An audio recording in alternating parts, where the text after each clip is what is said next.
इस वक्त एक बड़ी खबर मगरबी बंगाल से जुड़ी हुई सामने आ रही है। आपको बता दें, एनआरसी के खिलाफ तृणमूल का एहतजाज। रियासत के मुख्तलिफ अजला में मीटिंग और रैलियों का इनेकाद। 12 सितंबर को कोलकाता में एहतजाजी रैली निकाली जाएगी। इस वक्त की अहम खबर मगरबी बंगाल से आ रही है। आपको बता दें, एनआरसी के खिलाफ तृणमूल का आज से एहतजाज है। रियासत के मुख्तलिफ अजला में मीटिंग और रैलियों का इनेकाद किया जा रहा है। साथ ही 12 सितंबर को कोलकाता में एहतजाजी रैली निकाली जाएगी। हमारे साथ हमारी नुमाइंदा शबाना इस वक्त जुड़ चुकी है। शबाना, जिस तरह से कल असेंबली में भी एनआरसी का मुद्दा उठाया गया और अब जो है एहतजाज और रैलियों का सिलसिला शुरू हो गया है, क्या कुछ अपडेट आपके पास?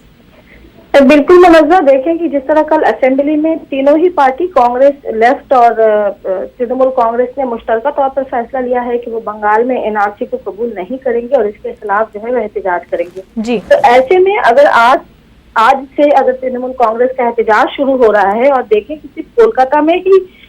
में नहीं हो रहा है, बल्कि ये शुरुआत जो है वो डिस्ट्रिक्ट से हो रही है, जहाँ पे जो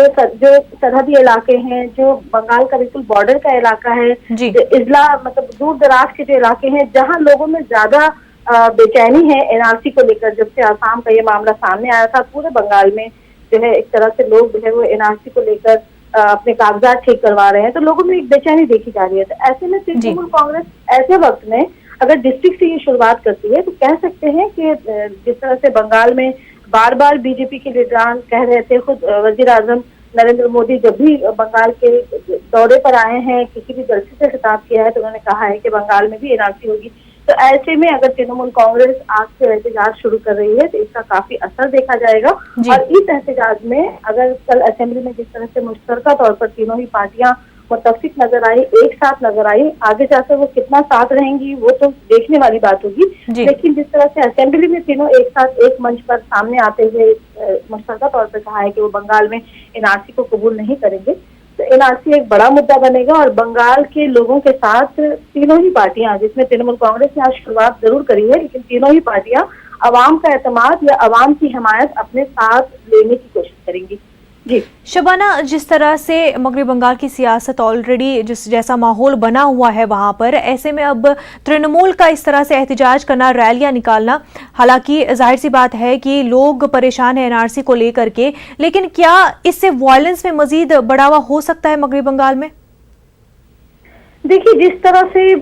एनआरसी के मामले पर पहले तृणमूल कांग्रेस और बीजेपी आमने सामने थी और ये मामला जो है वो आप देखें कि इलेक्शन के दौरान देखा जा रहा था, लेकिन जब से फाइनल लिस्ट आई आसाम में एनआरसी की और इसके बाद से कहा गया कि मुल्क के मुख्तलिफ रियासतों के साथ साथ बंगाल में, क्योंकि बंगाल इसलिए बहुत ज्यादा यहाँ पे लोगों में बेचैनी है, आपको समझना होगा कि क्योंकि बंगाल और आसाम का मामला कहीं ना कहीं मुश्तरका है, क्योंकि वहाँ भी एक बड़ी आबादी बांग्ला बोलती है, यहाँ भी एक बड़ी आबादी बांग्ला बोलती है। वहाँ जिस तरह से आसाम में जिस तरह से एनआरसी के नाम पर कहा गया कि वो बांग्लादेशी हैं और बांग्लादेश से आकर यहाँ बसे हैं, ठीक उसी तरह का मामला बंगाल में भी है, क्योंकि बंगाल में भी इसी तरह की आवाज उठती रही है कि बांग्लादेशी जो है वो बंगाल में बांग्लादेशियों की तादाद जो है वो बढ़ गई है, क्योंकि बंगाल और बांग्लादेश का जो बॉर्डर है वो बिल्कुल आप देखें छीट महल का इलाका देखें कि बस उस पार जाए तो बांग्लादेश है और इस पार जो है वो बंगाल का एक कूच बिहार का इलाका है। तो ऐसे में अगर एनआरसी किसी एक स्टेट में हुआ है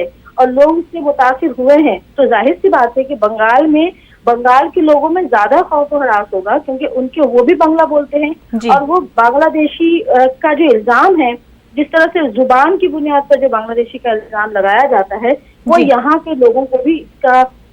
इससे जो है वो गुजरना होगा। तो ऐसे में अगर तृणमूल कांग्रेस आज का एहतजाज शुरू करती है और इस एहतजाज को वो जिस तरह से आप देखेंगे असेंबली में इस पर जो है वो बहस हुई और जिस तरह से तृणमूल कांग्रेस और लेफ्ट एक साथ आई, तो ये एक बड़ा मुद्दा है बंगाल का। अब तीनों ही सियासी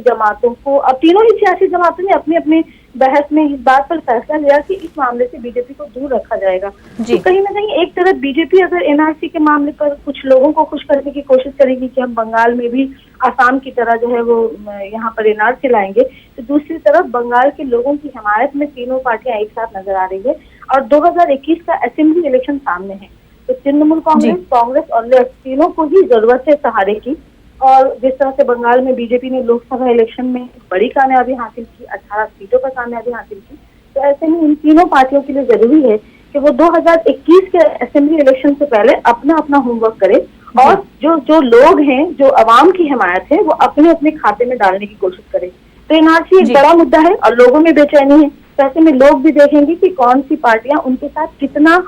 खड़ा नजर आती है और कितनी दूर तक उनके साथ खड़ी नजर आती है। तो जाहिर सी बात है ये एक ऐसा मुद्दा है जो सियासी जमात की जो पॉलिटिकली जो मजबूती जो देने की कोशिश भी ये एनआरसी का मुद्दा बंगाल में कर सकता है। बिल्कुल। और बीजेपी का कैसा रिएक्शन देखने को मिल रहा है, सेंटर का कैसा रिएक्शन इस पूरे मसले को लेकर के देखने को मिल रहा है, क्योंकि ऑलरेडी जो है आसाम में जिस तरह से एनआरसी का प्रोसेस हुआ उस पर कई सारे सवालात उठ रहे हैं, और अब जिस तरह से दीगर स्टेट्स में, यूपी में बीजेपी कारकुनान जो है मांग कर रहे हैं एनआरसी की, ऐसे में और भी ज्यादा जो लोग हैं वो परेशान हो रहे हैं, खासतौर से मगरबी बंगाल में। तो लेकिन सेंटर का कैसा रिएक्शन इस पूरे मामले को लेकर के देखने को मिल रहा है? देखिए, जिस तरह से बंगाल में लोग परेशान हो रहे हैं, और ये सिर्फ परेशानी नहीं है बल्कि इस तरह से एक मामला भी सामने आया नेशनल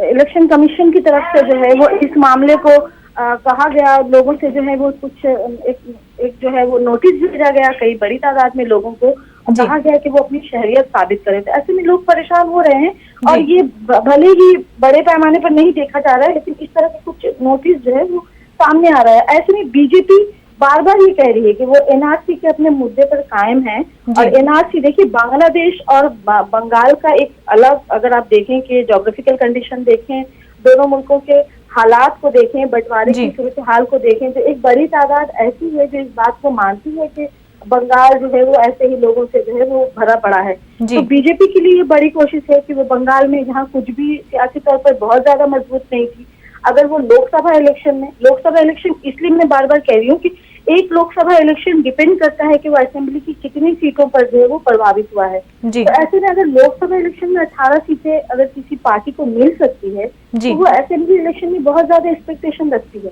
तो बीजेपी के लिए भी ये जरूरी है कि वो अपने उसी जो एनआरसी का मुद्दा है, भले लोग परेशान हो रहे हैं और वो जिस तरह से लोगों की परेशानी सामने आएगी, हो सकता है बीजेपी भी अपनी मौकफ में कुछ नरमी लाए। जिस तरह से आप आसाम में देखें कि वहाँ जो कुछ भी हुआ सियासी तौर पर, लेकिन कहीं ना कहीं आवाम के साथ बीजेपी साथ खड़ा होने की कोशिश कर रही है। तो बंगाल में देखा जाएगा कि जिस तरह से ये सियासी जमातें, कांग्रेस लेफ्ट और तृणमूल कांग्रेस अपने अपने सियासी एजेंडे को, अपने अपने एनआरसी के मामले पर अपने अपने सियासी एजेंडे को आगे लेकर जाती हैं और उन्हें आवाम का एतमाद हासिल होता है, तो बीजेपी भी ये कोशिश करेगी कि वो भी इस मामले पर जो है वो अपना कोई मौका जो है वो सामने रखे। लेकिन फिलहाल सेंट्रल की तरफ से या स्टेट बीजेपी इस मामले में खामोश है। बीजेपी की तरफ से ऐसा कुछ नहीं कहा जा रहा है। बीजेपी ने बार बार ये कहा है कि वो एनआरसी चाहती है और बंगाल में एनआरसी होगा, लेकिन देखना ये होगा कि जब इन तीनों पार्टियों की सियासी हलचल जो है वो तेज होगी और उसे अगर आवाम की हिमायत अगर हासिल हुई तो बीजेपी भी ये कोशिश करेगी कि वो अपने मौकफ में